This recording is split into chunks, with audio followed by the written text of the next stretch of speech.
எந்திரிச்சு எங்கள் வீட்டில் துளசி மாடம் உண்டு.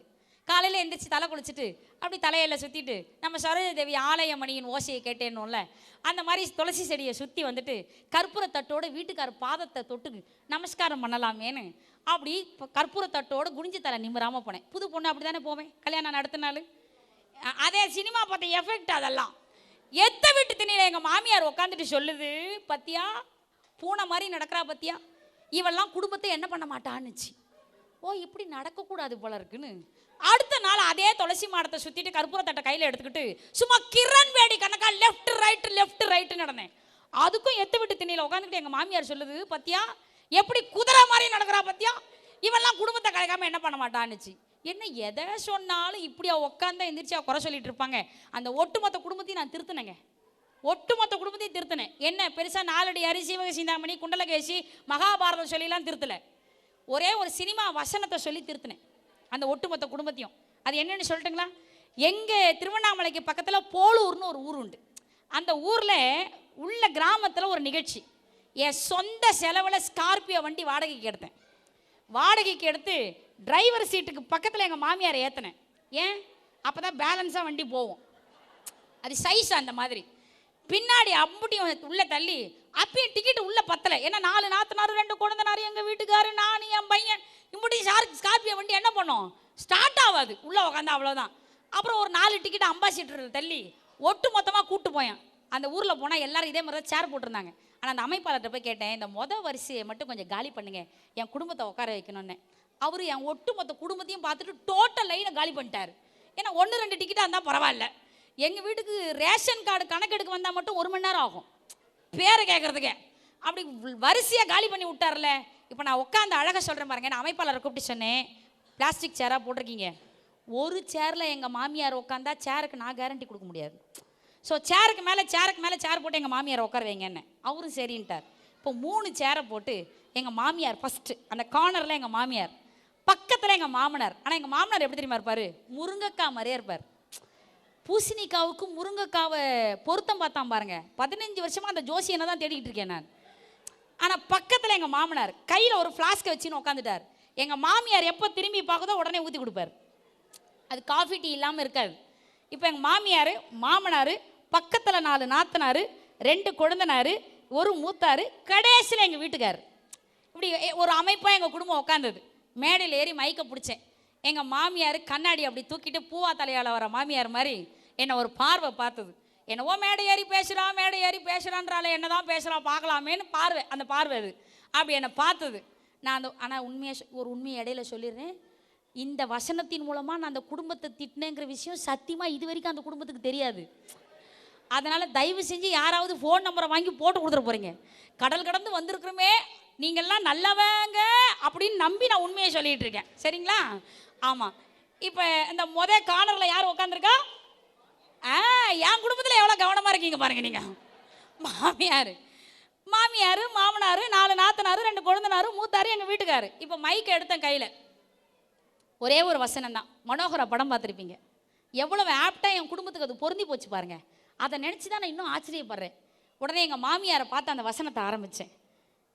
கோமளவள்ளி, கோமேதக சிலை, கூவும் குயில், குதிக்கும் மான் என்றெல்லாம் உன்னால் பாராட்டப்படும். யார? எங்கள் மாமனாரை காமிச்சேன். என்றெல்லாம் உன்னால் பாராட்டப்படும் இந்த கோணல் புத்திக்காரியின் கொள்ளி கண்களை கொடிய நாக்கை என் வாளுக்கு இரையாக்கி விட்டு அதை தடுத்தால் உம்மையும் உமக்கு பக்கத்துணையாக வந்தால் இந்த பட்டாளத்தையும் 4 நாத்தனாரு 2 குழந்தனாரும் மூத்தாரு எங்கள் வீட்டுக்காரு இந்த பட்டாளத்தையும் பிணமாக்கி விட்டு சூனியகாரிக்கு ஆலவட்டம் சூட்டியவர்களை சுடுகாட்டுக்கு அனுப்பிவிட்டேன் என்று சுழலும் வாளுடன் சூழும் புகழுடன் என் அன்னையிடம் ஓடி மன்னிப்பு கேட்க வேண்டும். ஏன்? கல்யாணம் பண்ணி வச்சு தானே. என் அன்னையிடம் ஓடி மன்னிப்பு கேட்க வேண்டும். நிறைவேற்றட்டுமா அந்த உத்தரவை? யாரை பார்த்தேன்? எங்கள் வீட்டுக்காரை பார்த்து. நிறைவேற்றட்டுமா அந்த உத்தரவை? புருஷோத்தமன் போரிலே புலி வாள் எடுத்தால் வையம் நடுங்கும் அவராய் இப்படி பயப்படுகிறார். பாவம், வேலின் கூர்மையை சோதித்த விரல்கள் இந்த வஞ்சகையின் விரல்களை அல்லவா ரசித்துக் கொண்டிருக்கிறது. அம்மா சொல்றதுக்கெல்லாம் ஆமா சாமி போடுறாள். வேலின் கூர்மையை சோதித்த விரல்கள் இந்த வஞ்சகையின் விரல்களை அல்லவா ரசித்துக் கொண்டிருக்கிறது. கோட்டை கொத்தலங்களை பற்றி நினைத்துக் கொண்டிருந்த நெஞ்சம் இந்த குட்டி சுவரின் நிழல் அல்லவா குளிர்ச்சி காண்கிறது. என்ன எங்க வீட்டுக்காரர் படிச்சவர், அவர் உடனே புரிஞ்சுக்கிட்டாரு. உடனே அவர் எந்திரிச்சு பேசாதே அப்படின்னாரு. உடனே நான் ஊர் பேசுகிறது உலகம் பேசுகிறது நான் ஏன் பேசக்கூடாது மாமான்னே. அன்னைக்கு ஆமாம் போட்ட குடும்பம். ஏதாவது பேசினா வசனம் பேசியோ கொன்றுவாடா இவன் அப்படின்னு அன்னைக்கு ஆமாம் போட்ட குடும்பம் அது. ஆனால் எப்பேற்பட்டவர்களையும் நாம் கைக்கு கொண்டு வரணும்னா அன்பெனும் பிடியுள் அகப்படும் மலையேன்னார் ராமலிங்க சுவாமிகள். எப்பேற்பட்டவர்களையும் நாம் கைக்கு கொண்டு வர வேண்டும் என்று சொன்னால் இல்லத்தை நாம் கட்டுக்குள்ள வைக்கணும்னா அன்பும் மரணம் உடைத்தாயே நில்வாழ்க்கை பண்பும் பயனும் அதுன்னா. இன்னைக்கு அந்த குடும்பத்தில் 4 நாத்தனார் இல்லைங்க, எங்கள் மாமியாரே என்னை கேட்காம ஒன்றும் செய்ய மாட்டாங்க. அந்த அன்பெனும் பிடியில் ஒரு குடும்பத்தை கொண்டு வர முடியும் என்பதுதான் நம்ம வாழ்க்கையினுடைய தத்துவம். எல்லோரும் சொல்லுவது அந்த தத்துவத்தை நாம் கடைபிடிச்சோன்னு வச்சுக்கோங்களேன், நம்மளுடைய அது நண்பர்கள் வட்டமாக இருக்கட்டும், உறவுகள் வட்டமாக இருக்கட்டும், நம்ம கிட்டத்தில் வச்சுக்கணும் அப்படின்னா அந்த அன்பு என்கின்ற 3 எழுத்தால நிச்சயமாக எல்லோரையும் நம்மளுடைய கட்டுப்பாட்டுக்குள்ளே வச்சுக்கலாம். கட்டுப்பாட்டுக்குள்ளே அடக்கி வைக்கிறது இல்லைங்க, அது இல்லை. இந்த வாழ்க்கையை எவ்வளோ தூரம் நம்ம வாழ்வோம்னு நீங்கள் நினைக்கிறீங்க? ஒரு 300 வருஷம், ஒரு 400 வருஷம் கிடையாதுங்க, கொஞ்ச கால வாழ்க்கை. இதில் எவ்வளவு பொச்சரிப்பு பொறாமை, இன்னொருத்தர் மேலே போனால் நமக்கு தாங்க முடியல, நமக்கு ஒரு கண்ணு போனாலும் எதிராளிக்கு 2 கண்ணு போகணும்னு நினைக்கிற வாழ்க்கை இல்லை. ஒன்றும் இல்லை, ஒருத்தர் எங்கள் தெருவில் நீங்கள் நம்மனாலும் சிரிச்சுக்கிட்டே செத்து போயிட்டாருங்க. சில பேர் வாழும் போதே சிரிக்க மாட்டான் பார்த்தீங்களா? நம்ம மூதாதையர் மாதிரியா இருப்பான். நம்ம மூதாதையர் யார் தெரியுமா உங்களுக்கு? ஒரு சின்ன பையன் அம்மா உப்புமா செஞ்சுட்டு இருந்தாங்க, வந்து இப்போ பிடிச்சி கேட்டான், அம்மா எங்கள் டீச்சர் ஒரு கேள்வி கேட்டாங்கண்ணா. என்னடா அப்படின்னு. மனுஷங்கள்லாம் எதில் இருந்து பிறக்கிறாங்கன்னு. அந்த அம்மா படிக்காத அம்மா, அது 10 வாட்டி மோதி பார்த்தது. அது உடனே சொல்லிச்சு, டேய் தவக்கலை தான் வரும், கரப்பாம்பூச்சிலாம் தான் வரும், பள்ளியில தான் வரும், மனுஷன்ல இருந்து தாண்டா வந்தான் அப்படின்னுச்சு. இவன் சும்மா இல்லை, சின்ன பசங்க எப்பயும் சும்மா இருக்க மாட்டாங்க. வெளியில் வந்தான், அவங்க அப்பா ஈச்சேரில் உட்காந்து பேப்பர் படிச்சுட்டு இருந்தாரு. அப்பா மனுஷங்களாம் எதில் இருந்து வந்தாங்கன்னே அவர் படித்தவர். அவர் சொன்னார், டேய் மனிதர்கள் எல்லோரும் டார்வினுடைய கொள்கை பிரகாரம் குரங்கிலே இருந்து வந்தவர்கள் அப்படின்னோடனே இப்போ பையனுக்கு குழப்பமாயிடுச்சு.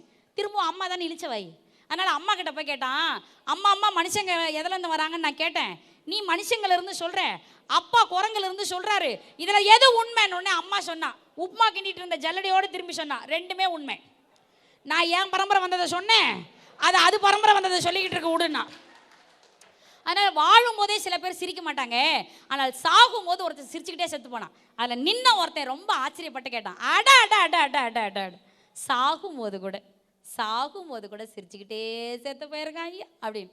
அதில் பக்கத்தில் இருந்த ஒருத்தர் ரொம்ப கடுப்பாயிட்டான். நானும் வந்ததிலிருந்து பார்க்குறேன், சும்மா சிரிச்சுக்கிட்டே செத்து போயிட்டாங்கிற. ஏன்டா சிரிக்க மாட்டான்? ஏன் சிரிக்க மாட்டான்?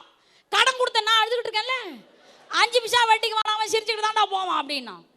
வாழ்க்கையில் ஒருத்தர் எப்படியெல்லாம் ஏமாத்தலான்னு பார்க்குறது. ஏன்னா இங்கே ரஜினி ரசிகர்கள் நிறைய பேர் இருக்கிறீங்க. அதாவது பணங்கிறது எப்படிங்கிறத ரஜினி பாட்டில் அழகாக வைரமுத்து கொடுத்தாரு. பணம் காசை பார்த்து புட்டா புலி கூட புள்ள தின்னும் கலிகாலம் ஆச்சுதடி கண்மணி, ஏன் கண்மணி, அடங்காத கால ஒன்று அடிமாடா போனதடி கண்மணி, ஏன் கண்மணி. காசு தான் இந்த உலகத்தில் மிகப்பெரிய விஷயம் அப்படின்னு நினைக்கக்கூடாது. வாழ்க்கைக்கு பொருள் தேவை, வாழ்வதற்கும் பொருள் தேவை. சும்மா நாம் ஏதோ வந்தோம், காசு பணம் மட்டும் வாழ்க்கை இல்லைங்க. இந்த நாக்கு இருக்கே, இந்த நாக்கு கடவுள் எங்கே வச்சுருக்கான்? வாய்க்குள்ளே பத்திரமா வச்சுருக்கான். கை காலு கண்ணு மூக்கு அம்புட்டி வெளில தானே வச்சுருக்கான் கடவுள். ஆனால் இந்த நாக்கை மட்டும் ஏன் இப்படி உள்ளே வச்சு இதெல்லாம் பல்லுன்னு நினச்சிங்களா? கிடையாது. இதெல்லாம் 307, 406, ஏட்டையா, எஸ்ஐ, 2 மகளிர் காவல் நிலையம். இவ்வளவு பாதுகாப்பையும் வச்சு நாக்கை ஏன் இவ்வளவு பாதுகாப்பாக கடவுள் உள்ளே வச்சுருக்கான் தெரியுங்களா? இந்த நாக்கு மட்டும் கொழுப்பு எடுத்து போய் ஏதாவது பேசிச்சின்னு வச்சுக்கோங்களேன், இந்த கை காலு கண்ணு மூக்கு அம்புட்டு உதவாங்கும். ஆனால் சொன்ன நாக்கு செவடையேன்னு உள்ள படுத்து கிடக்கும். இதைத்தான் வள்ளுவன் சொன்னா, யாகாவாராயினும் நாகாக்க காவாக்கால் சோகா அப்பர் சொல்லி இழுக்கப்பட்டுன்னா. உலகத்திலே பயங்கரமான ஆயுதம் எது? சில நிலைகட்டு போன நயவஞ்சகரின் நாக்குதானது. இது யார் எழுதுன்னு தெரியுங்களா? இந்த ஒரு பாட்டு தான் அந்த மனுஷன் எழுதினார். பிரவுன் சுந்தரம்னு ஒரு கவிஞர். நாம் நினைப்போம் கண்ணதாசன் எழுதியிருப்பாரா, உடுமலை நாராயணகவி எழுதியிருப்பாரா, ஆலங்குடி சோமு எழுதியிருப்பாரோன்னு நினைப்போம். கிடையாதுங்க. சினிமா உலகத்தில் இந்த ஒரு பாட்டை தான் அந்த கவிஞர் எழுதினாரு. 50 ஆண்டுகளை தாண்டி இந்த பாட்டு நிற்குது. என்ன படம்னு உங்களுக்கு தெரியுதா? சக்கரவர்த்தி திருமகன். எம்ஜிஆரும் என்எஸ் கிருஷ்ணனும் தேப்படிச்சுட்டு பாடுற பாட்டில் வர வரி, இந்த உலகத்தில் நாக்கை அடக்கி ஆளணும். ஆனால் இங்கே எப்படி ஆண்கள் பெண்கள் தெரியாது. நம்ம ஊர் பக்கம்லாம் கொழா சண்டை நடந்துன்னு வச்சுக்கோங்களேன், குறிப்பாக பெண்கள் சண்டை போகிறதுல ஒரு சுவாரஸ்யம் இருக்கும். அந்த நம்ம ஊர் பக்கம்லாம் இந்த கொழா சண்டையாண்ட மட்டும் பக்கத்தில் நின்று 10 நிமிஷம் கேளு பாருங்களேன், அந்த 4 பொம்பளையாளுடைய பரம்பரையும் வெளில வரும். இன்னொரு குறிப்பாக பெண்களுக்கு என்ன தெரியுமா பெருமை? ஒரே ஒரு விஷயத்த ஒரு அம்மாட்ட சொல்லிட்டு, தயவு செஞ்சு இதை வெளியில் மட்டும் சொல்லிடாதன்னா 10 நிமிஷத்தில் பிபிசி நியூஸில் சொல்லுவான் அதை. அதுவும் இப்போ நம்ம ஊர் பக்கம்லாம் பெண்கள்லாம் சீர்மகள்லாம் சீரியல் மகளாக ஆயிடுச்சு. எங்கள் வீட்டு பக்கத்தில் அன்றைக்கி ஒரு கிழவி டிவி ஆன வாயை திறந்து பார்க்குது, 2 கொசு உள்ளே போய் குடும்பம் நடத்தி 3 கொசுவாக வெளில வருது. அது வரைக்கும் அது திறந்த வாயை மூடல. அதுவும் எங்கள் பக்கத்து வீட்டக்கா சொல்லுது, மங்களாக்கா எழிலரசி நீ எந்த சீரியல் பார்க்குறியோ பார்க்கலையோ எழிலரசி, இந்த அத்திப்பூக்கள்னு ஒரு சீரியல் போடுறான், அதை மட்டும் பாருன்னுச்சு. ஏன்னு அதில் தான் அஞ்சலிங்கிறவ கட்டின புருஷனையே ஆள் வச்சு அடிக்கிறாளாம். எவ்வளோ பெரிய தத்துவத்தை சொல்கிறான் பாருங்க நம்மளால சீரியலில். ஆனால் வாழ்க்கையில் எவ்வளவு நாள் நம்ம வாழ போகிறோம் நினச்சி பாருங்க. கிடையாது, கொஞ்ச காலகட்டம் தான் வாழப்போகிறோம். இந்த நாக்கு நல்ல வார்த்தைகளை பேசினா எதிராளிகளுக்கும் நல்லது, நமக்கும் நல்லது. மங்களகரமான வார்த்தைகளை பேசணும். இப்போ நீங்கள் ஒன்றும் இல்லை, கல்யாண வீடுகளில் கெட்டி மேலே வைப்பாங்க பார்த்துருக்கீங்களா? எதற்காக வைக்கிறாங்க? சும்மா ஒரு ஓசை ஒளி வரணும்னா இல்லைங்க. நம்ம வர சொந்தக்காரன் எவனோ நல்ல வார்த்தை பேச மாட்டான். கல்யாண வீட்டுக்கு வந்து கல்யாண வீட்டில் ஒரு அமங்கலமான வார்த்தை காதில் விழக்கூடாது. அதனால தான் கெட்டி மேலே வைக்கிறது. ஆனால் இந்த வார்த்தைகள் நல்ல வார்த்தைகளாக வரணுன்றதான் நாக்கை ஈரத்திலேயே கடவுள் வச்சிருக்கிறான். இனிய உளவாக இன்னாத குரல் கனி இருப்ப காய் கவர்ந்துட்டு நான் வள்ளுவேன். இந்த நாக்கை இவ்வளவு பாதுகாப்பாக உள்ளே வச்சது காரணம், அன்னைக்கு ஒரு அம்மா பஸ்ஸில் செம்ம திட்டு. அதாவது நம்ம பக்கம்லாம் சண்டை வந்தால் திட்டினா எந்த வார்த்தையில் திட்டுவாங்கன்னு உங்களுக்கு தெரியும். இங்கிலீஷ் வார்த்தையில் ஒருத்தனை பிடிச்சிக்கிட்டு வையுது. அதுவும் கொஞ்சம் நஞ்சம் இல்லை, அப்படி வையுது. கேட்குறவங்களுக்கு காதில் இருந்து ரத்தம் வருது. பட் அவன் கேட்குறவன் சிரிச்சுக்கிட்டே இருக்கான். இந்த அம்மா மண்ணு திட்டுது, அவன் மண்ணு சிரிக்கிறான். பக்கத்தில் இருந்த ஒருத்தை சூடு சொரணை இருக்கிறவன் அவன் சொன்னான், ஏலாம் என்ன இப்படி அசிங்கமாக கேட்குது அந்த அம்மா, நீ மாட்டு சூடு சொரணை இல்லாமல் சிரிச்சுக்கிட்டே இருக்கிறிய அப்படின்னோடனே அதுக்கு இவன் சொன்னான் சிரிச்சுக்கிட்டே, நான் அதை நினச்சி சிரிக்கல, முன்ன பெண்ண தெரியாத என்னையே இந்த அம்மா இப்படி திட்டுது, இதையும் ஒருத்தன் தாலி கட்டி குடும்பம் நடத்துகிறானே அவன் நிலைமையை நினச்சி நான் சிரிக்கிறேன் அப்படின்னா. இந்த நாக்குங்கிறத ரொம்ப அடக்கி ஆண்டா வாழ்க்கையில் நல்லா இருக்கலாம். வாழ போகிறது கொஞ்ச நாள். பொதுவாக நம்ம மக்கள் சொல்லுவாங்க, அதோ எத்தனை தூரத்தில் தென்னந்தோப்பு தெரியுது பாருங்க, அது நம்மள் தான். அதோ அந்த மாந்தோப்பு நம்மள் தான். இந்த பிளாட்டு எந்து தான், அந்த பிளாட்டு எந்து தான் அப்படின்வாங்க. ஆனால் கடவுள் நம்மை பார்த்து சொல்கிறான், சொல்லாதரா இது ஏன் பிளாட்டு, இது ஏன் பிளாட்டு, இது ஏன் பிளாட்டுன்னு சொல்லாத. நீங்கள் எல்லாரும் ஒரு நாளைக்கு ஃப்ளாட்டு, அது எல்லாம் ஏன் பிளாட்டு சொல்கிறானா இல்லை இறைவன்? இந்த நவராத்திரி திருவிழா மகிஷாசுரனை வதம் செய்து சக்தியினுடைய ரூபமாக இருக்கக்கூடிய அந்த அம்பாள் நமக்கு சொல்லக்கூடிய செய்தியும் இதுதான். வாழ்க்கையில் கொண்டு போகிறது ஒன்றும் இல்லை, கொண்டு வந்ததும் ஒன்றும் இல்லை. கேட்டு வருவது அல்ல பிறப்பு, கேட்டாலும் போகாது இறப்பு. நாம் ஒன்றும் கேட்டு இந்த பூமிக்கு வரல. ஐயோ நான் நல்லா வந்து செட்டில் ஆகிட்டேன், சூப்பராக இருக்கேன், ஆனால் எனக்கு வேண்டாம், என்னை சாகடிக்காதுன்னு சொன்னாலும் கடவுள் விட மாட்டான். எல்லாருக்கும் ஒரு நேரம் வரும். ஒரு வாட்டி தான் மிக்சி வாங்கினா 2 வருஷம் கேரண்டி, கிரைண்டர் வாங்கினா 3 வருஷம் வாரண்டி. ஆனால் இந்த உடம்புக்கு ஒரு நாள் கேரண்டி கொடுக்க முடியுமா? கொடுக்க முடியாதுங்க. நெருநல் உளனொருவன் இஞ்சில்லை என்னும் பெருமை உடைத்தி உலகம் நான் வள்ளுவன். அடப்பண்ணி வைத்தார் அடிசலை உண்டார், மடக்கொடியாலோடு மந்தனம் கொண்டார், இடப்பக்கமே இறை நொந்தது என்றார், கிடக்கப்படுத்தார் கிடந்தொழிந்தார். இப்போதாயா பார்த்தேன், டீ கடையில் டீ குடிச்சிட்டு இருந்தார், அதுக்குள்ளவா மனுஷன் அவுட்டு, ஹார்ட் அட்டாக்காம்பா. நம்மளால இப்போ ஒரு பேர் வச்சிருக்கிறோம், நல்லா பேசிட்டு இருக்கிறோம், அடுத்த 5வது நிமிஷம் ஃப்ளாட்டு. இதுதாங்க வாழ்க்கை. இதை ஏங்க திருமூலர் சொன்னார், திருவள்ளுவர் சொன்னார்னு நம்ம படிக்காத பள்ளிக்கூடம் பக்கமே மழைக்கு கூட ஒதுங்காத ஒரு பாமரன் சொன்னான் வாழ்க்கை நிலை இல்லைங்கிறத. சொல்லட்டுங்களா? நான் எப்படி தெரியுமா சொன்னான்? ஆயிரத்திர ஹோத்திர மல்லாத்திர கல்யாத்திர பிடிச்சி நீ சாத்திர 110 ஹோத்திர வளைய போத்திர எண்ணெய் ஊத்திர மசாலா வைத்திர தத்தகா புத்தகா பத்திர ராத்திரில கத்திர காலைல மல்லாந்துக்கிறேன்ட்டான். நீங்கள் பார்க்குறீங்க, நல்லா தானே பிள்ளை நல்லா தானே பேசிகிட்டு இருந்தது, திடீர்னு ஏதோ ஒரு பாஷையில் பேசுது அப்படின்னு. நல்ல சுத்தமான ஆணி பொன்னிகிறத தமிழை தாங்க சொல்லிட்டு இருக்கேன். நான் ஒரு வரியை வேணா சொல்கிறேன், நீங்கள் கவனிச்சு பாருங்க. ஆயிரத்திர ஹோத்திர மல்லாத்திர கல்யாத்திர பிடிச்சி நீ சாத்திர அப்படின்னா என்னன்னா, கடலில் இருக்கக்கூடிய ஆமை ரொம்ப தலகனை ஏறி சொல்லிச்சான், ஒவ்வொருவனையும் எதிர்க்கக்கூடிய எதிரி யார் தெரியுங்களா? நம்மளை அழிக்கக்கூடிய எதிரி யார் தெரியுமா? நம்மகிட்ட இருக்கக்கூடிய ஆணவம் தான். அந்த ஆமை சொல்லிச்சான், ஏன்னா நீங்கள் மனுஷங்க 100 வருஷம் 50 வருஷம் 60 வருஷம்னு, நான் 1000 வருஷம் உயிரோடு இருப்பேன்னுச்சான். எது? கடலில் இருக்கிற ஆமை. ஆனால் நம்மளால ஆமையிலேருந்து ஒரு மருந்து எடுப்பான். அதை எப்படின்னு சொல்கிறான் பாருங்க, நான் 1000 வருஷம் உயிரோடு இருப்பேன், ஆயிரத்திர கோத்திர அப்படின்னுச்சான். நம்மால் சொல்கிறான், ஆயிரத்திர கோத்திர மல்லாத்திர கல்லி ஏத்திர பிடிச்சிங்கன்னு சாத்திர. ஆமை மேட்ரு ஓவர். கடலில் இருக்கிற மீன் சொல்லிச்சான், 110 ஹோத்திர அப்படின்னுச்சான், நான் 100 வருஷம் உயிரோடு இருப்பேன் அப்படின்னுச்சான். எது? மீன். நம்மால் சொன்னான், 110 ஹோத்திர வளைய போத்திர எண்ணெயை ஊத்துற மசாலாவை ஏத்துற. கம கம மீன் வறுவல் ரெடி. அடுத்து தவக்கலை சொல்லிச்சான், தத்தகா புத்தகா பத்திர, நான் 10 வருஷம் உயிரோடு இருப்பேன் அப்படின்னுச்சான். இந்த குளம் குட்டையில் கோயின் கோயின் கோயின் கோயின் ராத்திரியில் அதுவும் தூங்காது, நம்மளையும் தூங்க கூடாது. தத்தகா புத்தகா பத்திர, ராத்திரியில் கத்துற, காலையில் 2 வீலர் கார் அடிச்சுட்டு போயிருப்பான், காலையில் மல்லாந்துக்கிற. தவளை மேட்ரு ஓவர். ஒரு நாளைக்கு ஆமை மேட்ரு ஓவர், ஒரு நாளைக்கு மீன் மேட்ரு ஓவர், ஒரு நாளைக்கு தவளை மேட்ரு ஓவர், ஒரு நாளைக்கு விக்னேஷ் கார்த்திக் மேட்ரு ஓவர், ஒரு நாளைக்கு எழிலரசி மேட்ரு ஓவர். இப்போ சந்தோஷமா? அப்பா அப்படியே பக்குன்னு பாக்க. எல்லாருக்கும் வாழ்க்கை அதுதாங்க. கொஞ்ச காலகட்டம் விருந்தாளிகள், நாமெல்லாம் இந்த பூமியை பொறுத்த வரைக்கும் வந்திருக்கக்கூடிய கெஸ்ட், அவ்வளவுதான். வர்றோம், கொஞ்ச நாளைக்கு சந்தோஷமா வாழறோம், திரும்ப போகிறோம். இருக்கக்கூடிய கொஞ்ச காலகட்டத்தை ஏன் நம்ம நிம்மதியாக வச்சுக்க கூடாது அப்படிங்கிறதுக்காக தான் இது போன்ற நிகழ்ச்சிகள்லாம் நம்ம வழங்குவதுக்கு காரணம். ஒரு செய்தி உங்களிடத்துல பதிவு செய்யணும்னு ஆசைப்பட்டு வந்தேன், அதை பதிவு செஞ்சுறேன். உலகத்திலேயே எல்லா நடிகனுக்கும் கண் நடிக்கும், கை நடிக்கும், கால் நடிக்கும் என்று சொன்னால் மீசை கூட ஒரு நடிகனுக்கு நடிக்குமா என்று கேட்டால் நடிக்கும். நடிகர் திலகம் சிவாஜி கணேசன் நடிச்சா நடிக்கும். அப்படி ஒரு மகா நடிகன். இன்றைக்கு அவர் எந்த நடிப்பு ஸ்கூல்லையும் போய் கற்றுக்கல, நடிப்புனா எப்படின்னு கற்றுக்கல. ஆனால் இன்றைக்கு நடிப்பு கல்லூரியிலேயே அவரை வைத்து தான் இந்த சீனுக்கு இப்படி நடிக்கணும், இந்த காட்சிக்கு இப்படி நடிக்கணும்னு இன்னைக்கு நடிக்கக்கூடியவர்களுக்கு நடிப்பு சொல்லி கொடுக்கிறார்கள். எனக்கு தெரிஞ்சு இந்த மேடை வந்து எல்லாவற்றுக்கும் அப்பாற்பட்ட மேடை. நான் அரசியல் சார்ந்தெல்லாம் பேசுபவள் அல்ல. ஆனால் திரை உலகம் என்று தொட்டுட்டா அதில் 5 முதலமைச்சர்களை நம்ம பார்த்துருக்குறோம். அதனால் யாராவது ஒருத்தர் 2 பேரை தொடாமலாம் பேச முடியாது. அவருடைய முதல் திரைப்படம், சிவாஜி கணேசனுடைய முதல் திரைப்படம் பராசக்தி திரைப்படம். அதுக்கு கதை வசனம் யாருன்னு கேட்டால் கலைஞர் முத்தமிழ் வித்தகர் கலைஞர் அவர்கள். அந்த படத்தை எடுக்கக்கூடிய தயாரிப்பாளர் வந்து படம் ஒரு கால்வாசி படம் முடிஞ்சதுக்கு அப்புறம் தான் பிரிவியூ போட்டு பார்க்குறாராம். யார் கதாநாயகன், புதுமுகம், அவர் அறிமுகம். அதில் பராசக்தியில் தயாரிப்பாளர் பார்த்துட்டு சொன்னாராம், என்னையா குதிரை மூஞ்சி மாதிரி இருக்கு, இவரை போய் கதாநாயகன். அது வரைக்கும் யார் கதாநாயகன்னா பாகவதர் தான் கதாநாயகன். இப்படி எல்லாம் வச்சுக்கிட்டு வந்தாதான் அவர் கதாநாயகன் அர்த்தம்.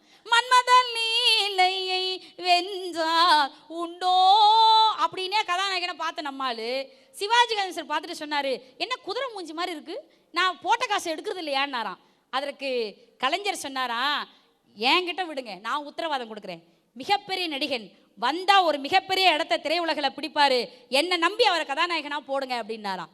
ஆனால் தன்னம்பிக்கை வாழ்க்கையில் ஒரு மனுஷனை ஜெயிக்க வைக்குங்க. நம்ம தம்பி சூர்யா அழகாக பேசினாப்புல, இல்லை சூர்யா வாய்ஸில் நல்லா பேசினாப்புல. சூர்யாவுடைய படத்தில் எனக்கு ரொம்ப பிடிச்ச வசனம், கஷ்டப்பட்டு உழைச்சா எதுவும் கிடைக்காது, இஷ்டப்பட்டு உழைத்தால் தான் வாழ்க்கையில் வெற்றி கொள்ள முடியும் அப்படின்வார். அதனால் இஷ்டப்பட்டு நம்ம எந்த வேலையை செஞ்சாலும் அதில் விரும்பி செய்தால் அதில் வெற்றி நிச்சயம் உண்டு. அது சிவாஜி கணேசனுக்கு அதில் எவ்வளோ பெரிய வசனம் கொடுத்தாருன்னு உங்களுக்கு தெரியும். கலைஞர் அந்த நீதிமன்ற இதில் நின்றுட்டு அவ்வளோ பெரிய வசனத்தையும் தூளாக்குனவர் அவர். இன்ன தேதி வரைக்கும் அந்த வசனத்தை பேசுவதற்கு முட்டி மோதிரம். நான் அவ்வளோ நீட்டு வசனம் பேசினேன்னா எங்களுக்கு நைட்டு ஃப்ளைட்டு கிளம்பிடும். அதனால் அதில் ஒரு 4 வரியை மட்டும் உங்ககிட்ட பேசுகிறேன். ஏன்னா எவ்வளோ பெரிய கலைஞன், அவரை பேச வச்சு இப்போ உங்களுக்கு ஒரே ஒரு செய்தியை சொல்லி முடிக்கலான்னு ஆசைப்பட்றேன் நான். அதனால் சொல்கிறேன், ஒரு அழகான நீளமான வசனத்தை அவ்வளவு அழகாக பேசியிருப்பார். ஆனால் அவர் வாயால் கேட்கணும் வசனத்தை, அந்த அழகான தமிழ். வெளிநாட்டில இருந்து திரும்பிய ஒரு தமிழனுக்கு வாழ வழி இல்லை, தமிழ்நாட்டிலே பிறந்த ஒரு பெண்ணுக்கு வாழ்வதற்கு பாதுகாப்பில்லை.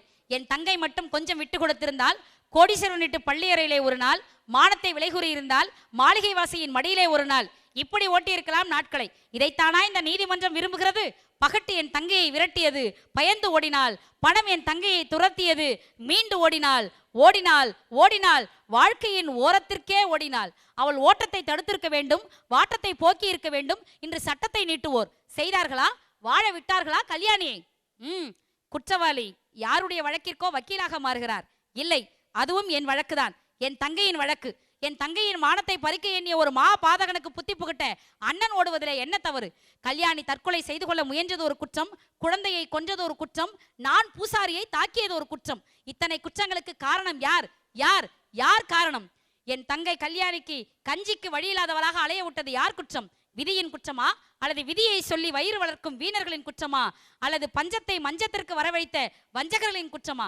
கடவுளின் பெயரால் காம நிலை நடத்தும் போலி சாமியார்களை நாட்டிலே நடமாட விட்டது யார் குற்றம்? கடவுளின் குற்றமா, அல்லது கடவுளின் பெயரால் காதால் சேர்மம் நடத்தும் கயவர்களின் குற்றமா?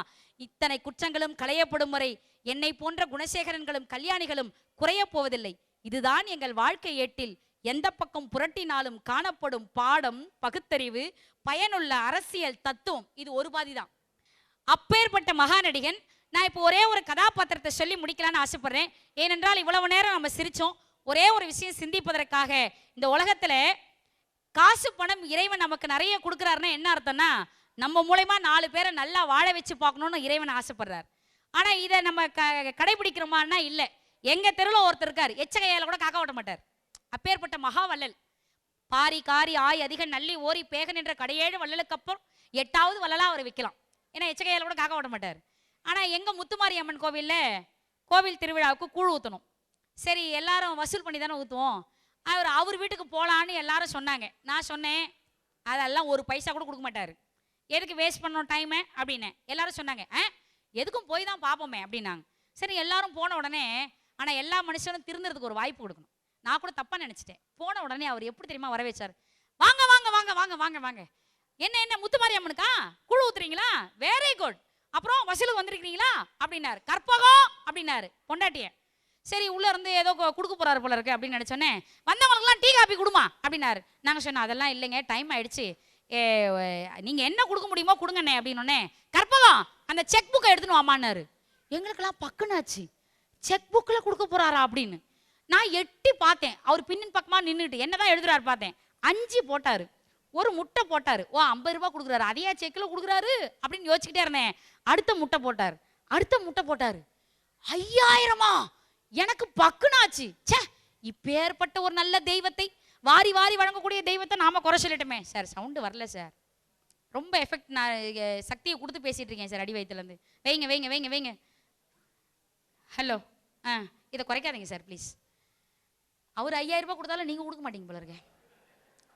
5000 ரூபாய் கொடுத்தாருல, எங்கெல்லாம் போனவங்க எங்களுக்கெல்லாம் ஆனந்த கண்ணீர் வந்துருச்சு. வெளியில வந்தோடனே எல்லாரும் என்னை திட்டினாங்க. என்னவோ போவேனா நீ பத்தியா, அண்ணன் எப்படி கொடுத்தாரு பத்தியா, பரமசிவம் அண்ணனா கொக்கா அப்படின்னாங்க. நான் எதுக்கும் அந்த செக்கை கொடுங்க அப்படின்னு சொல்லிட்டு வாங்கி இன்னொரு வாட்டி 5000 ரூபாய் தான் போட்டிருக்காரான்னு திரும்ப 5 பார்த்து 3 முட்டையை கணக்கு பண்ணேன். ஆமா 5000 தான் போட்டிருக்கிறாரு அப்படின்னு பார்த்தா கீழே பார்த்தா கையெழுத்த காணும், செக்கில் கையெழுத்த காணும். கையெழுத்த காணனே அப்படின்னு. சரி மறந்துருப்பாரு, வா போய் வாங்கிட்டு வரலாம்னு திரும்ப எல்லாரும் குழுவா போனோம். போன உடனே அண்ணன் உட்காந்துருந்தாரு, பரமசிவன் அண்ணன். ஏமா ஏமா பத்தலையா சொல்லு, இன்னும் கொஞ்சம் கொடுக்குறேன் அப்படின்னாரு. இல்லைண்ணே நீங்க கொடுத்ததே போதும், ஒரு விஷயம் மட்டும் மறந்துட்டீங்கண்ணே அப்படின்னோம். என்ன என்ன என்னாரு, செக்கில் கீழே கையெழுத்து போட மறந்துட்டீங்கண்ணே அப்படின்னோடனே அவர் சொன்னாரு பாருங்க, எல்லாரும் அட்டென்ஷன்ல நின்னும் போனோம். நாங்க எல்லாரும் என்ன தெரியுமா சொன்னோம், ஒரு நல்ல விஷயம் நடக்கும் போது நம்ம பேர்லாம் வெளியில வரக்கூடாது தங்கச்சி, நீ எடுத்துட்டு வா தங்கச்சி அப்படின்னாரு. யாரு கம்பின்றது, ஆனா கொடுக்கிற மனசு எல்லாருக்கும் இருக்காது. பொருள் கொண்ட பேர்கள் மனம் கொள்வதில்லை, தரும் கைகள் தேடி பொருள் வந்ததில்லை, மனம் என்ற கோவில் திறக்கின்ற நேரம் அழைக்காமல் அங்கே தெய்வம் வந்து சேரும், அழுதவர் சிரிப்பதும் சிரித்தவர் அழுவதும் விதி வழி வந்ததில்லை, ஒருவருக்கென்றே உள்ளதை எல்லாம் இறைவனும் தந்ததில்லை, புத்தன் இயேசு காந்தி பிறந்தது பூமியில் எதற்காக, தோழா ஏழை நமக்காக. அதனால கொடுக்கிற மனசு யாருக்கெல்லாம் இருக்கிறவோ அவர்கள் எல்லாரும் தெய்வம் தாங்க. அதைத்தான் அழகா ஒரே ஒரு கதாபாத்திரத்தை சொல்லி முடிக்கலான்னு ஆசைப்படுகிறேன். இந்த உலகத்துல வலதுகை இடதுகை இருப்பவனை காட்டிலும் தன்னம்பிக்கை இருப்பவன் மட்டும்தான் வாழ்க்கையில ஜெயிப்பான். அந்த தன்னம்பிக்கைக்கான ஒரு கதாபாத்திரத்தை நான் சொல்லணும்னு ஆசைப்படுறேன். ஏன்னா வாழ்க்கையில நாமெல்லாம் ஜெயிக்கிறதுக்கு ஒருத்தர் காரணம் சொல்லுவோம். நான்லாம் மேலே வந்ததுக்கு எங்க அப்பா தான்ப்பா காரணம், நான் கெட்டு போனதுக்கு எங்க அப்பா தான் காரணம்னு சொல்லுவோம். ஒரு சிலர்லாம் பார்த்துருக்கீங்களா, ஒரு எங்க தெருவில் ஒருத்தர் ரொம்ப கஷ்டப்பட்டு பிள்ளைய வக்கீலுக்கு படிக்க வச்சார். வக்கீலுக்கு படிக்க வச்சாரு. ஃப்ரெண்டு பார்த்துட்டு கேட்டாரு, ஏன்பா பிள்ளைய வக்கீலுக்கு படிக்க வச்சியே இப்போ எப்படி இருக்கிறோம் அப்படின்னு. இவர் சொன்னாரு, சூப்பரா இருக்கிறோம், மொதல் கேஸை என் பேர்ல தான் போட்டுருக்கான், சொத்தை பிரிச்சு கொடுறாங்க. ஆமா இன்னைக்கு காசு தாங்க உறவுகளை தீர்மானிக்குது. அது அன்னைக்கே கண்ணதாசன் சொன்னா, பானையிலே சோறு இருந்தா பூனைகளும் சொந்தமடா, சோதனைய பங்கு வச்சா சொந்தமில்லே பந்தமில்லே. அந்த காசு பணம் தான் உறவுகளை தீர்மானிக்கிறது. ஆனா நாம யார் மேலேயாவது நாம மேல வராதுக்கு ஒரு காரணம் சொல்லுவோம், அவன் தான் ஏன் கெடுத்துட்டான் அப்படின்னு. இல்லைங்க, நாம மேல வர்றதுக்கு நம்ம முயற்சி தான் காரணம் அப்படிங்கிற ஒரு கதாபாத்திரத்தை சொல்றேன். அந்த கதாபாத்திரத்தினுடைய பேர் சொன்ன உடனே உங்க மனசுக்குள்ள வர நடிகரை மட்டும் நீங்க சொல்லுங்க. கர்ணன் என்கின்ற கதாபாத்திரம். சாட்சாத் சிவாஜி கணேசன் தான் மனசுக்குள்ள வருவார். நான் இப்போ 2 நிமிஷத்துல அதை நான் உங்களுக்கு சுருக்கமாக சொல்லணும்னு ஆசைப்படுறேன். உங்க மனசுக்குள்ள அந்த காட்சி அப்படியே ஓடும் பாருங்க. ஒரு மனுஷன் மேலே வர்றதுக்கு மாதா பிதா குரு தெய்வம், இந்த 4 பேர் காரணம். மாதா பிதா குரு தெய்வம். ஆனால் கர்ணனுடைய விஷயத்தில் இந்த 4 பேர் உதவி செஞ்சாங்களான்னு நம்ம பார்க்க போகிறோம். அம்மா யாரு? குந்தி தேவி. 13 வயசுல கல்யாணத்துக்கு முன்னாடியே மாடியில் நின்று சூரிய பகவானை நினைச்சு மந்திரம் சொல்லுவாங்க. கர்ணன் பிறந்துருவான். ஐயோ, தன் தந்தை குந்தி போஜ மகாராஜனுக்கு ஒரு பெரிய இழுக்காச்சே, கல்யாணத்துக்கு முன்னாடியே குழந்தை யாராவது பெற்றுக்குவாங்களா அப்படின்னு சொல்லி அந்த குழந்தைய ஒரு தொட்டியில் வச்சு கங்கையில் விட்டா. இந்த உலகத்தினுடைய முதல் அனாதை கர்ணன் தான். இந்த உலகத்தினுடைய முதல் தொட்டில் குழந்தை கர்ணன் தான். மாதா கைவிட்டால் ஒரு அம்மா தான் உறவுகளை அறிமுகப்படுத்தணும். இது உன் அப்பா, இது சித்தப்பா, இது பெரியப்பா, இது அத்தை அப்படின்னு அம்மா தான் அறிமுகப்படுத்தணும். அம்மாவே இல்லைன்னும் போது அப்பா கிடையாது. மாதா கைவிட்டால், பிதா கைவிட்டால், குருவாகிய பரசுராமராவது கை கொடுத்தாரான்னு கேட்டா எல்லா அஸ்திர வித்தைகளையும் கற்றுக் கொடுத்து அவன் பொய் சொல்லிட்டானா. அந்த நேரம் பொய் சொல்லிட்டானா. அதனால அவனுக்கு சாபம் கொடுத்தார் வாத்தியார் குருவாகிய பரசுராமர். உனக்கு போர்க்களத்துல தேவையான போது எல்லாம் மறந்து போகும் போடான்ட்டார். குருவும் கைவிட்டார். மாதா கைவிட்டால், பிதா கைவிட்டான், குருவும் கைவிட்டான். எல்லாரும் கைவிடலாங்க இந்த உலகத்துல ஒரு மனுஷனை. ஆனா ஒருத்தர் மட்டும் கைவிடக்கூடாது. யார் தெரியுமா? நம்மை படைத்து இந்த உலகுக்கு அனுப்பினானே கடவுள், அவன் மட்டும் நம்மை ஒருபோதும் கைவிடக்கூடாது. ஆனால் மகாபாரதத்துல கடவுள் யாரு? சாட்சாத் கண்ணபிரான். கண்ணபிரானாவது கர்ணனுக்கு கை கொடுத்தானா அப்படின்னு கேட்டா இல்லைங்க. அவர் என்னென்னலாம் கர்ணனை எப்படியெல்லாம் வஞ்சகம் செஞ்சிருக்கிறாரு ஒரு உதாரணம் சொல்லட்டுங்களா? தேவலோகத்தினுடைய தேவேந்திரன் இந்திரனை அனுப்பி போய் கர்ணங்கிட்ட போய் அவன் கவச குண்டலங்களை வாங்கிட்டு வடான்னா. ஒரு அந்தரனாக வந்து கேட்கிறான் இந்திரன், என்கிட்ட இருக்கிறது ஒண்ணு ஓங்கிட்ட இருக்கு, அது செல்வம். ஆனா ஓங்கிட்ட இருக்கிறது ஒண்ணு என்கிட்ட இல்ல, அந்த கவச குண்டலங்களை தரியாடா அப்படின்னு ஒன்னே கர்ணன் சொன்னா, என்கிட்ட தான தர்மம்னு கேட்டு வந்தா நான் கொடுக்க மாட்டேன்னு சொன்னா எனக்கு வரலாறே கிடையாது, தோ கொடுக்குறேன்னா. அது இந்த காதுல போட்டிருக்கிற கம்பல் மாதிரி கையில போட்டிருக்கிற வளையல் மாதிரி கழட்டி கொடுக்குற விஷயம் இல்லை. கவச குண்டலங்கள் என்பது அவன் உடம்போடு பிறந்தது, பிறவியோடு பிறந்தது. அதை சேவிச்சு தான் கொடுக்கணும், அறுத்து தான் கொடுக்கணும். வாள் எடுத்துக்கிட்டு உள்ள போறான். இப்ப நான் சொல்ல சொல்ல உங்களுக்கு சிவாஜி கணேசன் தான் மனசுக்குள்ள வருவார். வாளை எடுத்துக்கிட்டு உள்ள போன உடனே அதை அறுக்கலான்னு முற்படுகும் போது ஆதித்த பகவான் தந்தை வந்து சொல்லுவாரு, கொடுக்காதரா மகனே, இந்த கவச குண்டலங்களை உங்ககிட்ட இருக்கிற வரைக்கும் உன்னை யாரும் கொலை பண்ண முடியாது, உன்னை யாரும் சாகடிக்க முடியாது, உன் உயிர் உன்னிடத்துல இருக்கணும் அப்படின்னா இந்த கவச குண்டலங்களை நீ தரக்கூடாதுன்னு சொன்ன உடனே அதுக்கு கர்ணன் சொல்றான், ஏன் இன்றைக்கு நாம் ஒரு வசனம் சொல்லுவோம், கார்த்திகைக்கு பின் மழை இல்லை, கர்ணனுக்கு பின் கொடை இல்லைன்னு சொல்லுவோம். அதற்கு காரணம் என்ன தெரியுமா? கர்ணன் ஒரு பதில் சொல்லுகிறான், இல்லை, என்னை நாடி தான தர்மம் என்று என் உயிரை கேட்டாலும் கர்ணன் நான் கொடுப்பேன், இந்த சாதாரண கவச குண்டலத்தை நான் தரமாட்டேன்னா வேலையை பாரு அப்படின்னா. கவச குண்டலங்களை தருகிறான்.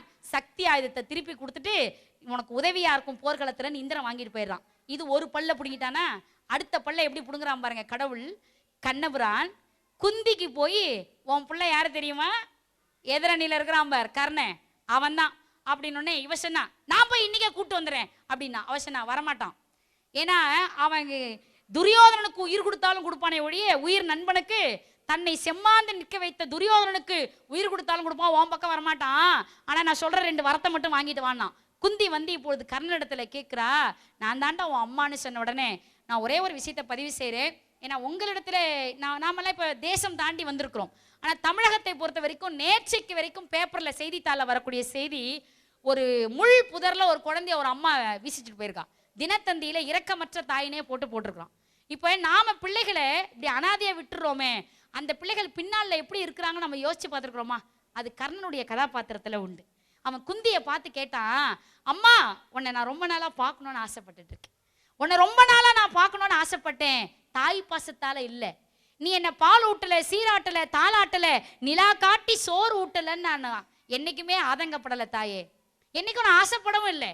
எதற்காக உன்னை பார்க்க வேண்டும் என்று ஆசைப்பட்டேன் தெரியுமா? நீ செய்த பாவத்துக்கு நான் அனுபவிச்சுட்டு இருக்கேன். நான் செம்மாந்து நிற்கின்ற போதெல்லாம் கேட்டால் அர்ஜுனனை காட்டிலும் நான் வீரன்.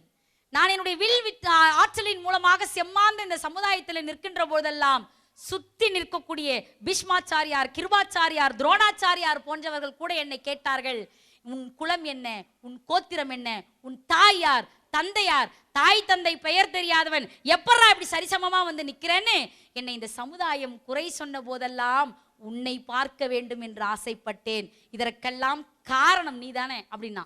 என் பக்கம் வாடான்னா வாடா தம்பிகள் பக்கம் வாடான்னு சொன்னா, ஆனால் நான் தலை குனிந்து நின்ற போதெல்லாம் என்னை தலை நிமிரச் செய்தவன் யார் தெரியுமா? என்னை அங்கத தேசத்தினுடைய ராஜாவாக்கினானே என் உயிர் நண்பன் துரியோதனனுக்கு உயிர் கொடுக்காம அந்த பக்கம் வந்தனா என்னை விட கேவலமானவன் யாரும் இருக்க மாட்டான், நீ கிளம்புன்னா. அப்பதான் அவ கேட்டா, 2 வரத்தையாவது குடுறான்னா. என்ன வரும்? முதல் வரும், நாகாஸ்திரத்தை ஒரு முறைக்கு மறுமுறை அர்ஜுனன் மேல விடக்கூடாது. சரி. 2வது வரும், அர்ஜுனனை தவிர்த்து மீதி 4 பேரை நீ கொல்லக்கூடாது போர்க்களத்துல. சரி அப்படின்னா. இப்ப நல்லா யோசிச்சு பாருங்க, கர்ணனுடைய கவசகுண்டலமும் போச்சு, நாகாஸ்திரம் தான் ஒரு மிகப்பெரிய அஸ்திரம் அவனுக்கு, அதையும் எடுத்தான். அதோட கடவுள் உடல போர்க்களத்துல அர்ஜுனன் வந்து முன்னாடி நிக்கிறான். அர்ஜுனனுக்கு தேரோட்டியா கடவுள் உட்காந்துருக்கான், கண்ணபிரான் கடவுள் உட்காந்துருக்கான். எதிரணியில கர்ணன் நிக்கிறான், தேரோட்டியா சல்லியன் உட்காந்துருக்கான். வேடா அர்ஜுனுடைய மார்புக்கு குறி வேடான்னா, அவன் கழுத்துக்கு குறி வச்சான். கடவுள் தேரை அழுத்தினா, கிரீடம் ஓடி போச்சு. இப்ப சொன்னா சல்லிய, நான் ராஜாடா, நீ ஒரு தேரோட்டியினுடைய மகன்டா, உனக்கெல்லாம் போய் நான் தேர் ஓட்டினா பாரு சே அப்படின்னு இறங்கி ஓட்டான். மணல்ல புதஞ்சிடுச்சு சக்கரம். இப்ப அந்த சக்கரத்தை தோல் கொடுத்து தூக்குவதற்காக கர்ணன் இறங்கி தோல் கொடுத்து தூக்கும் போது கடவுளாகிய கண்ணபிரான் சொன்னா, அட்ரா இப்ப அட்ரா அப்படின்னா. அர்ஜுனன் சொன்னா, இது போர் தர்மமாடா, இது போர் தர்மமாடா, அவன் நிலையில இல்லடா, இறங்கி தேர சக்கரத்தை தூக்கிட்டு இருக்கான், இப்ப அடிக்கலாமாடான்னா. இவன் சொன்னான், கடவுள், நான் கடவுள்டா, படைக்கிறவன் நான் தான், அழிக்கிறவன் நான் தான், காக்கிறவன் நான் தான், நான் சொல்றேன் போடுறான் அம்பை அப்படின்னா. அவ்வளவுதான், கடவுள் சொல்லிட்டான். அர்ஜுனன் போட்டான் அம்பை, 4 அம்பு தான் மார்பை போய் தைத்தது, மீதி அம்புகள் மலர் மாலையாக வந்து விழுந்தது. அர்ஜுனன் சொன்னான், என் ஒரு அம்புக்கே அகிலத்துல ஒருத்தன் தாக்கு பிடிக்க மாட்டானே, இத்தனை அம்புகள் போடுகிறே, எப்பரா இன்னும் சாகாம இருக்கிறான் அப்படின்னா. அதுக்கு கடவுளாகிய கண்ணபிரான் சொன்னா, இன்னும் 1000 அம்புகள் நீ போட்டாலும் அவன் சாக மாட்டான்டா. ஏன் தெரியுமா? அவன் செய்த தான தர்மங்கள் தர்ம தேவதையாக நின்று கொண்டு காத்து கொண்டிருக்கிறதா உயிரை. நீ நினைச்சினா அவனை கொல்ல முடியாது, நான் கொண்டுட்டு வரேன்டானா, நீ நில்லு. அவனை தேர்ல நிக்க வச்சுட்டு கடவுளாகிய கண்ணபிரான் தேரிலே இருந்து கீழே இறங்கி வருகிறான். இந்த நேரத்தில் உங்களுக்கு ஒரு விஷயத்தை பதிவு செய்கிறேன். ஒரு வாரி வழங்கக்கூடிய வள்ளல் ஒரு நல்ல மனிதனுக்காக, இரக்கம் உள்ள மனிதனுக்காக என்றைக்கும் கடவுளை நாம் அழைக்க வேணாங்க, அவன் தன் நிலையிலே இருந்து இறங்கி வருவான் என்பதற்கு இந்த காட்சி ஒரு உதாரணம். கர்ணனை நாடி கடவுள் வருகிறான்.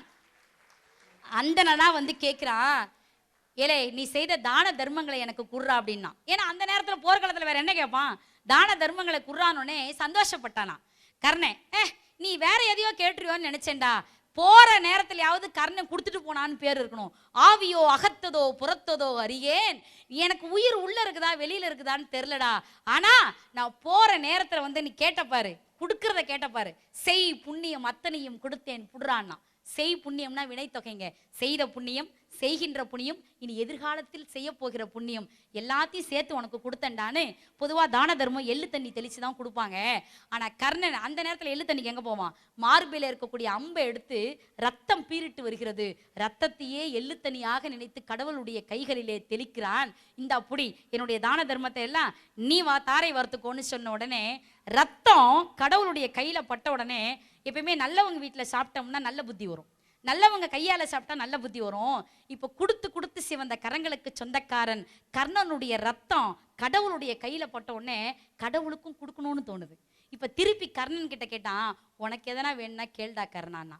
இப்ப குத்து உயிரும் கொல உயிரமா இருக்கக்கூடிய கர்ணன் என்ன தெரியுமா கேட்டான், என் பரம்பரை நல்லா இருக்கணும், எனக்கு பின்னாடி இருக்கக்கூடிய சமுதாயம் நல்லா இருக்கணும், எதிரணியில் இருக்கிற என் தம்பிலாம் இருக்கிறானே நல்லா இருக்கணும்னு கேட்கல. அவன் கேட்டான், எனக்கு இந்த ஜென்மத்தோட போதும்டா, அடுத்த பிறவி வேண்டாம், ஒருவேளை மறுபிறவி என்று ஒன்று இருந்தால் இல்லை என்று வருவோருக்கு இல்லை என்று சொல்லா வண்ணம் இதயம் நீ அளித்திடல் வேண்டும்னா.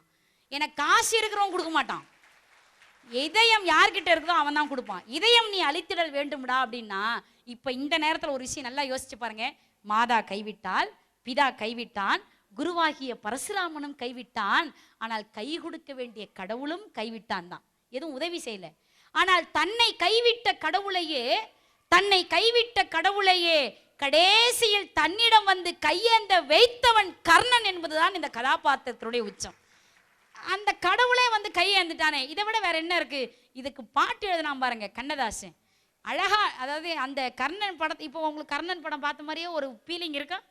ஆனால் எதற்காக இதை சொல்றேன் அப்படின்னு சொன்னா, வாழ்க்கையில நாமெல்லாம் தான தர்மம் செய்யணுங்கிறதுக்காக மட்டும் சொல்லலைங்க, மனிதன் மனிதனாக வாழ வேண்டும் என்று சொன்னால் வாழக்கூடியது கொஞ்ச காலகட்டம். இந்த கொஞ்ச காலகட்டத்தில் நம்ம பார்த்துக்கிட்டே இருக்கிறோம், எப்படி நமக்கு வயசாகுதுன்னே தெரியல. பார்த்துக்கிட்டே இருக்கிறோம் எவ்வளோ நாள். இப்போதான் போன பொங்கலுக்கு ஒருத்தர் சொல்றாரு, ஏய் வாழ்க்கை எவ்வளோ வேகமாக ஓடுதுன்னா, எப்படா இப்போதான் குளிச்ச மாதிரி இருக்குது, அடுத்த பொங்கல் வந்துருச்சுன்னா. அப்போ பொங்கலுக்கு அவன் குளிக்கிறான் போல இருக்குது. அப்போ வாழ்க்கை ரொம்ப வேகமாக ஓடக்கூடிய ஃபாஸ்ட் வேர்ல்டு, ரொம்ப விரைவான உலகம்.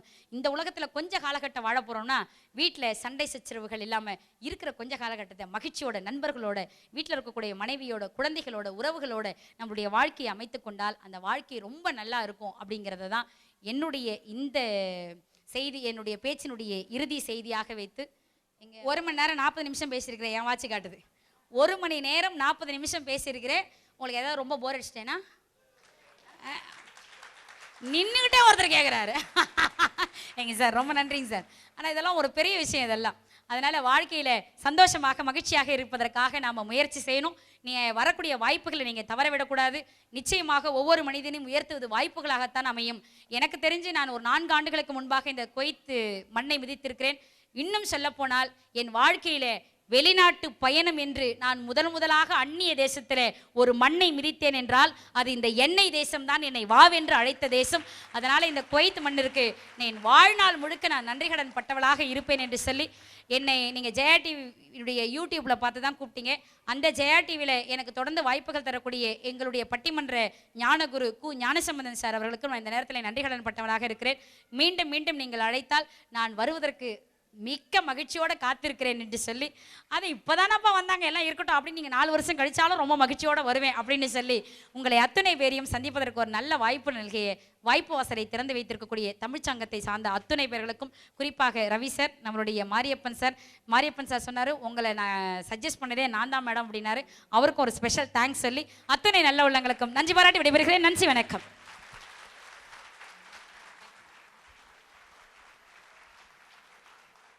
அவர்கள் போல அடுக்கடுக்காக வார்த்தைகள் சேர்த்து பாராட்ட வார்த்தைகள் இல்லை. நம் எல்லோரும் நம் கரகோஷத்தின் மூலம் பாராட்டுவோம்.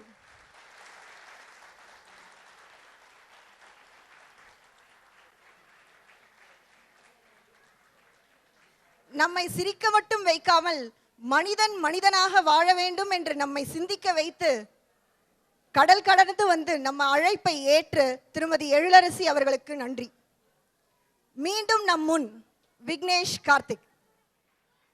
எல்லாருக்கும் வணக்கம். எழிலரசி மேம்க்கு உண்மையாகவே ஒரு மிகப்பெரிய கைத்தட்டல் மறுபடியும் கொடுக்கலாம். ஏன்னா அவங்க பயங்கர ஆர்வமாக இருந்தாங்க இந்த நிகழ்ச்சிக்காக.